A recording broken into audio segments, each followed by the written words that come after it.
வணக்கம் நண்பர்களே, இன்றைக்கி முட்டைகோஸ் கூட்டு தான் வைக்க போகிறோம். அதுக்கு 2 கைப்பிடி முட்டைகோஸ், ஒரு பெரிய வெங்காயம், ஒரு தக்காளி கட் பண்ணி வச்சுருக்கேன்.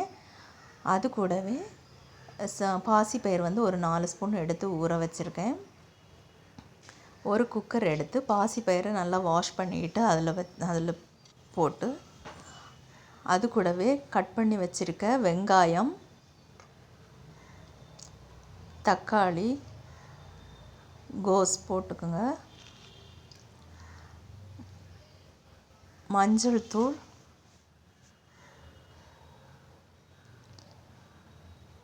மிளகாய்த்தூள், மல்லித்தூள், அது கூடவே ஒரு கிளாஸ் தண்ணி ஊற்றி குக்கரை மூடி போட்டு ஒரு 5 விசில் விட்டுறணும்.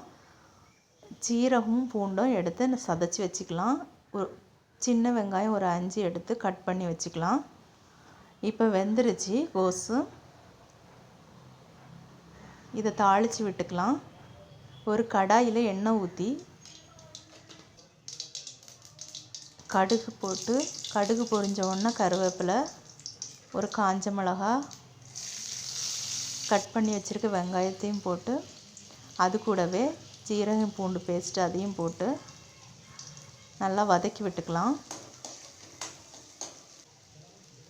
வேக வச்ச கோஸை அது கூடவே கொட்டி அதையும் கிளறி விட்டுக்கலாம்.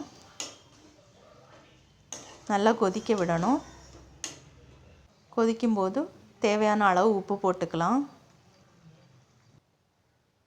போட்டு கொஞ்சம் மல்லித்தழை போட்டு இறக்கிடலாம். கோஸ் கூட்டு ரெடி ஆயிடுச்சு. பிடிச்சிருந்தால் லைக் பண்ணுங்கள், ஷேர் பண்ணுங்கள், சப்ஸ்கிரைப் பண்ணுங்கள்.